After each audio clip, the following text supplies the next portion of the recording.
Jeff Halley, and this is the Rock and Roll Research Podcast, where we share the super cool backstories and side gigs of the research and insights pros that you trust. Happy to say that today's episode is episode number 40, and I'm really pleased to welcome former colleague and all-around mensch, Brian Baecker, to the program today. So, hey, Matt. Hey, Brian. Good to see you. It's been a while. Nice to be here. Thank you. I feel like you never quite make it in either music or research unless you make it onto the Rock and Roll Research Podcast. And here I am. So it only took 40 episodes, I guess. But no, I'm excited. I forced my way on. So, okay. So let me say a couple words about Brian, right? Then we'll jump into it. So Brian, he spent the past 13 years at the global research powerhouse Ipsos, where he has risen actually from an associate research analyst about 13 years ago, back in the day, to the senior vice president, where he leads Ipsos's innovation and market strategy service line for the West Coast US. I remember meeting Brian back in New Jersey, I guess a few years ago, and the conversation quickly talked to music. I can attest that Brian can play a mean bass guitar, and I think it's really cool that he took advantage of the pandemic to write and record an album with some other players. I've heard some of it, and it's great stuff.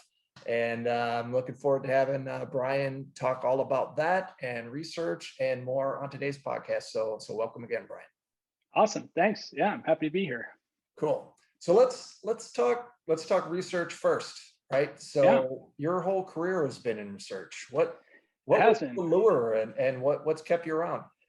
I actually wanted to get into advertising. I had a cousin who I kind of looked up to, and took me to his shop once, and the bouncy ball chairs and the techno music blaring. I was like, man, I want to do that. And did a couple of interviews, and it was paying significantly less in New York City, and I had an opportunity. I went to University of Rhode Island, which is not a school known for research by any means, but had a internship at a small firm in Edgewater, New Jersey, and kind of got my first taste of market research. It was a little bit unconventional.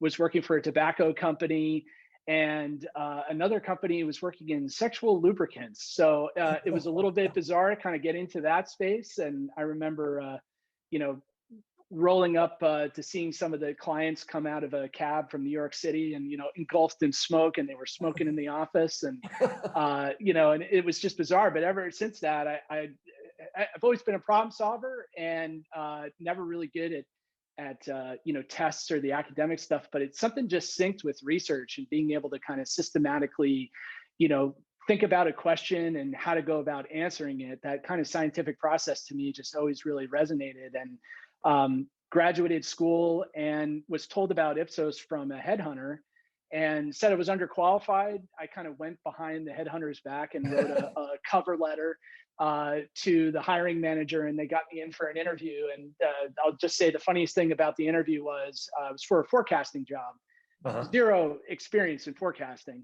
And the hiring manager at the time sat me down, and they said, forecast how many hot dogs are going to be consumed on the 4th of July. And I said, well, you got to start, by thinking about what's the population of the US. They said, great. Yeah. What's the population? I was like, 3 million. And then I panicked and I said 6 million, and they're like, how about 303 million? So my doubling the answer didn't really work. And I guess I did okay, because I got the job. But I remember going home to my parents that night and saying, oh man, I think I bombed this interview. I said there was like 3 million people in the US, and my dad was like, there's 3 million people in Marsh County, you idiot, so, and the rest is kind of history. So yeah, I've been at Ipsos for a long time, and maybe a bit unconventional, but have taken on a lot of different roles. Always wanted to live on the West Coast, got the opportunity to do that, and focus in tech, which I've been doing in the last 6 or 7 years, which has been awesome. So a lot of great opportunities and experience. So yeah, didn't plan on it, just ended here. Yeah. One of the things I really like and appreciate about Ipsos is they're one of the companies that still hires people out of school, expends, a lot of time and effort training up good people, and promotes people within the organization. And that seems to certainly describe your experience. Yeah, absolutely. I'm a byproduct of that, and grateful for it. So yeah. Yeah, cool. All right, so let's talk about the good stuff, right? Yeah. So you play the four string. I'm going to forego all sorts of bass player jokes because I love bass. You know, I appreciate it quite a bit. So how did you get into that? And I know that you've never really kind of let that go. That's part of what you do. Yeah. Yeah. My brother-in-law, who I played with for a long time, he used to joke with me and said, how many bass players does it take to change a light bulb? And I asked him how many, and he said, none. The organ player can do it with their left hand. So that's always like, kind of where I was perceived at. But yeah, I'm actually classically trained. I picked up cello in the third grade, and the reason I picked Oh, cello over cool. any other instrument was because you got to sit down. Yeah. So all the violinists were standing up. I said, man, these shows are like, 3 hours. I want to sit down. So I picked the cello, and that got me into the low end and the bass clef. And through that time, I played a little bit of upright bass. I taught myself viola, and I kind of took a bit of a break through college. Just kind of got out of it. It was probably my biggest regret that I think I did in my musical career. And then kind of funny that the woman who I married has two older sisters, both of which married amazing musicians, well Right. above my level. Her dad's a musician as well, and we all played different instruments. So my one brother-in-law was an organ player in a reggae band. He's opened up for Toots and the Maytals and Wow. the Wailers. He's played the Newport Reggae Fest, like amazing talent. My other brother-in-law was like a guitar player in a gypsy jazz band in Washington, D.C., playing for Diplomats, just unbelievably skilled. And my father-in-law is a really good drummer and played for a long time, like in the 70s and 80s. So we used to get together up at their lake house in Vermont and started jamming. And they had an acoustic bass up there. I remember I just started playing. And I remember going back and just saying, like, I want to get back into this and play it. So I bought a $100 Ibanez acoustic bass and Yeah. started jamming out. Just kind of, I've always been trained just listening by ear. My theory really sucks, so I just kind of dove back in. And I tell you, they were playing jazz and blues, and it was so different from classical. Where I Yeah. kept asking, like, "Where's the sheet music?" Yeah. Like you're giving me these chords, Go but with the flow, what connects man. chord to chord? Yeah, exactly. So that was really challenging, and I loved it. And I just dove into it, and from there, where I really started getting into it was just I actually met a guy, Fred Church, who was a VP at the time at Ipsos, and just like you and I started talking, probably one night after drinks, we were like, "Oh man, you're playing music?" I said, "Yeah, it's impossible to find people to play with." And him and I and a buddy of mine who was a drummer started just jamming up in his attic, Yeah. and we started playing Beastie Boys instrumentals, Oh, just like nice. Sound from Way Out and that kind of stuff, and we loved it. And I'll never forget this. So one day, there's this guy walking down the street playing acoustic guitar, and we're like, "Who's that guy?" And Fred goes, "We call him Guitar Dad." And I was like, "Who is this guy?" And he's like, "He just goes up and down the street with his two kids playing acoustic guitar." So I stopped what we were doing. I ran outside. I went to him. I said, "My name is Brian. I got two other guys up in my buddy's house here. Do you want to come? We need a lead guitarist. Do you want to come play with us?" And he was like, "Yes, I heard you guys playing. Like, I've been out here. Like, I was wondering who was going to, say something." So it was kind of ridiculous. And, we started covering Rolling Stones and, Credence and the Meters and just all over the place, just a bunch of guys having fun in an attic. And from there, kind of met this network of musicians in New Jersey, one of which was a guy who started writing original music. And I just kind of fell in with him. And like 35 originals later, Yeah. we played together for 5 or 6 years with our buddy Fred and with another drummer. And so that was kind of my gig for a long time. And it was amazing. We Yeah. played out occasionally, but it that was kind of stressful. Yeah. So, it started to feel like a little bit, that we just never did it that often because it just never felt right. But I mean, a couple of guys getting together, drinking some beers and hanging out in the basement and writing music. And this guy was a song factory. I mean, I've just never seen anybody crank out as much as he did. And we all kind of vibed together. So when I moved to California, it was tough. I couldn't really find a gig out here, and COVID hit, and we're all sitting at home during lockdown. And that's when we started kind of exchanging ideas. And the guys I play with were a bit older, so I had to I said, let's do something. So Mhm. I sent him a little recording interface, and I learned GarageBand, which Yep. is pretty easy but kind of intimidating. Right. And we just started sending ideas back and forth. And I was like, man, we need more. And my brother-in-law, who plays guitar, I shot him this stuff, and he was totally pumped about it. And he started doing lead guitar and other licks. And I mean, the great thing about recording in the digital space is like, it sucks you're not there with people, but you could just keep adding and adding and adding tracks. So Yep.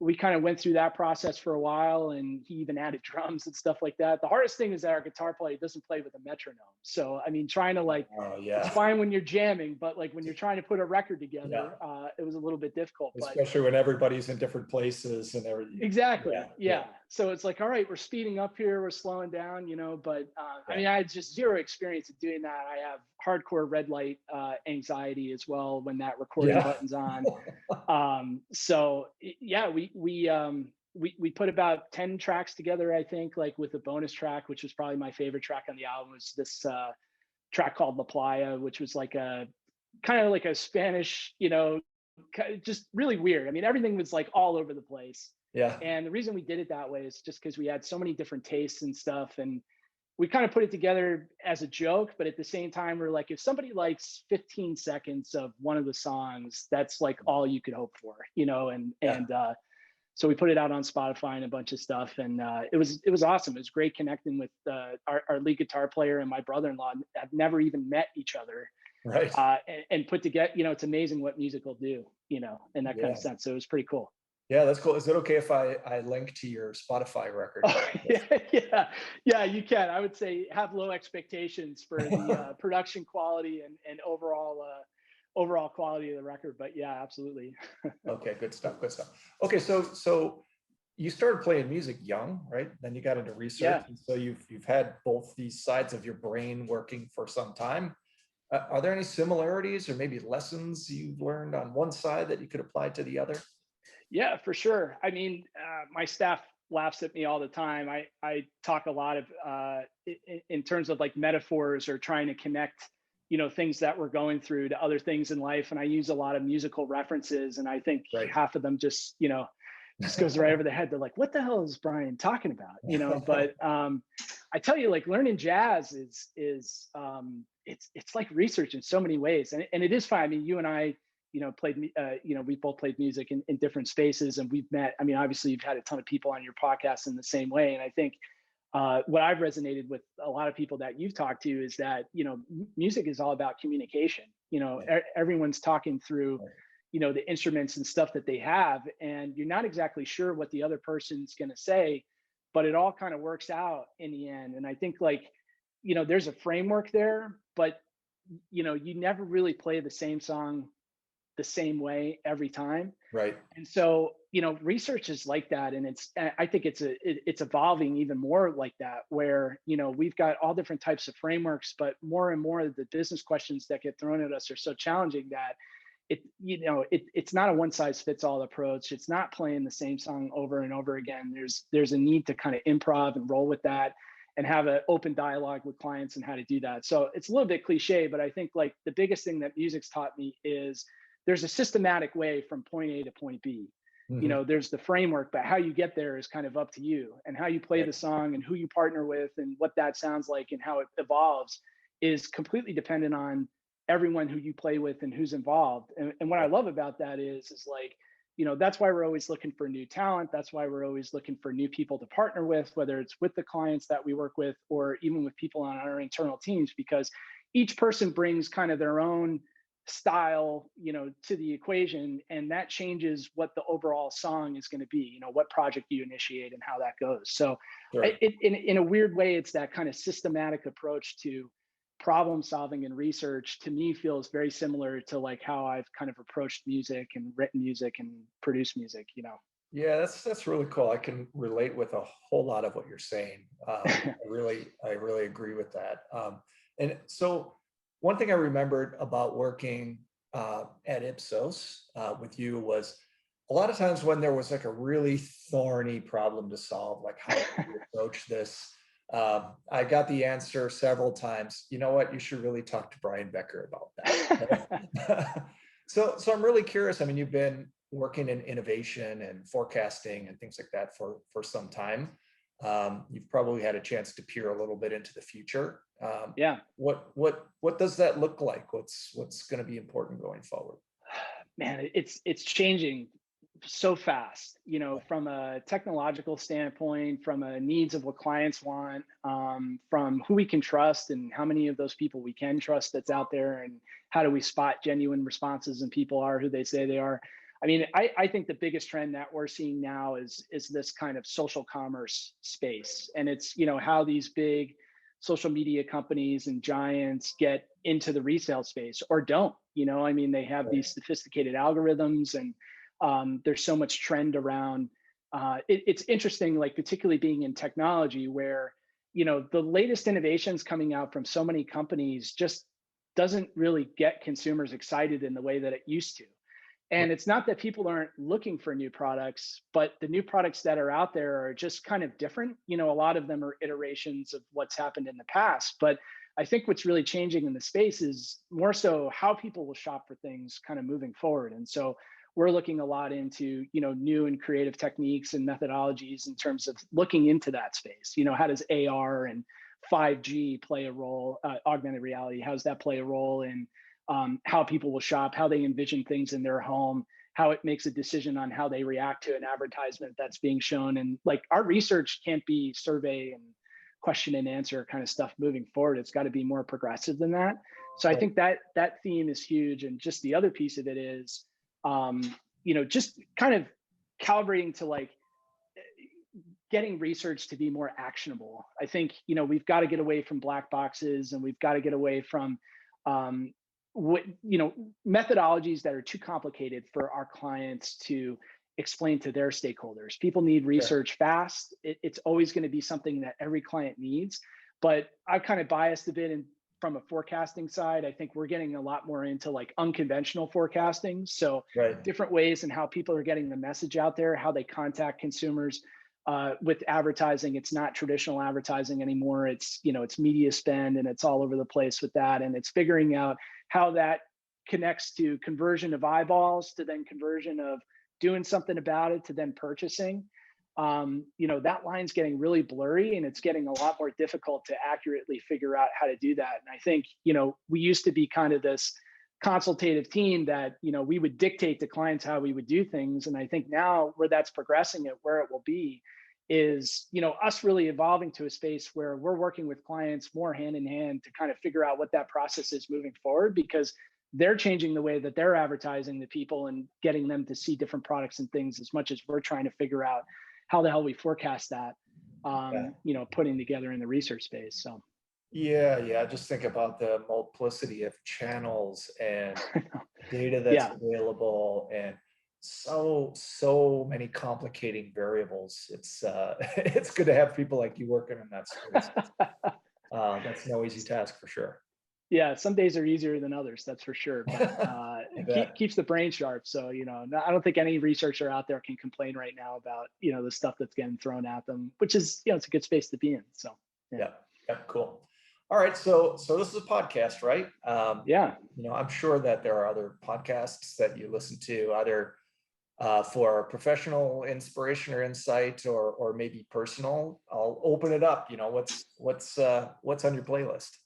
Yeah, I mean, from a podcast perspective, just kind of the cliche has been, I've been obsessed with TED Talks lately. And there's been a lot of great ones, particularly around, with COVID and everything, with employee retention, and talking about how to give, just better engagement with employees kind of beyond compensation. That was an awesome TED Talk that I saw. I forget who the person was who was talking about it, but That was big. Topic right now.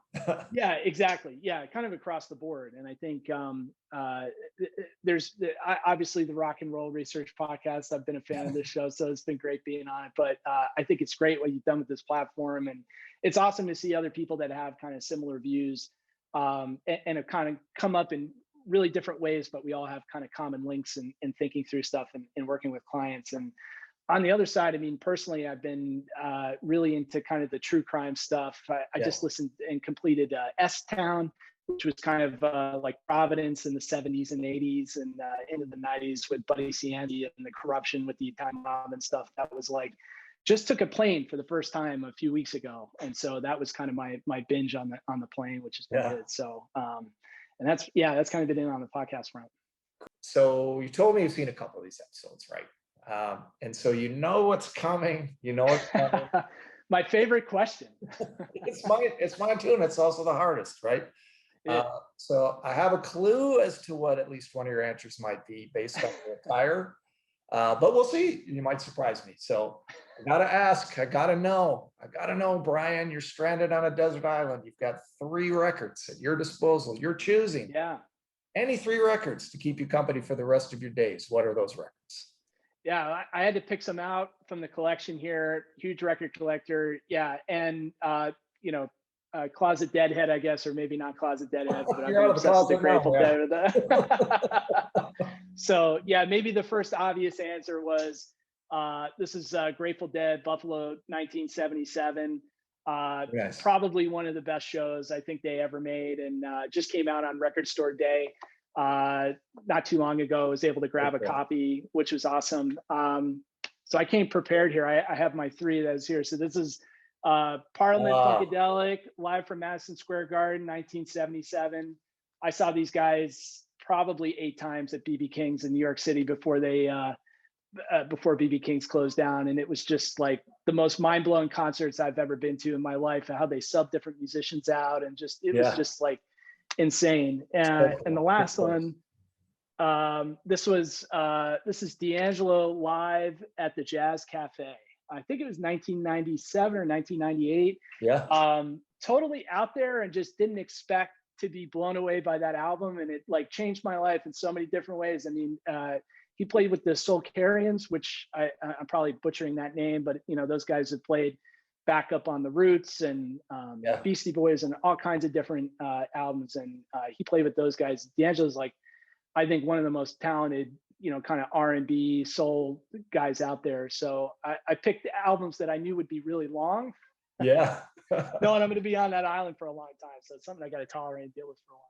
So there's always got to be a rationale, right? I agree with that one. So mine are sort of double albums when I put my head to it. So really cool.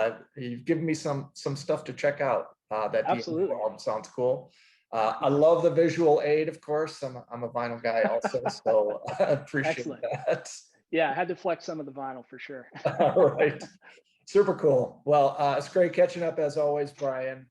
Super excited to have you here and tell your story. It's a great opportunity to reconnect. So thanks so much. Rock and roll. Hey, rock and roll, baby. Thanks, Matt. Yeah, I appreciate it, man.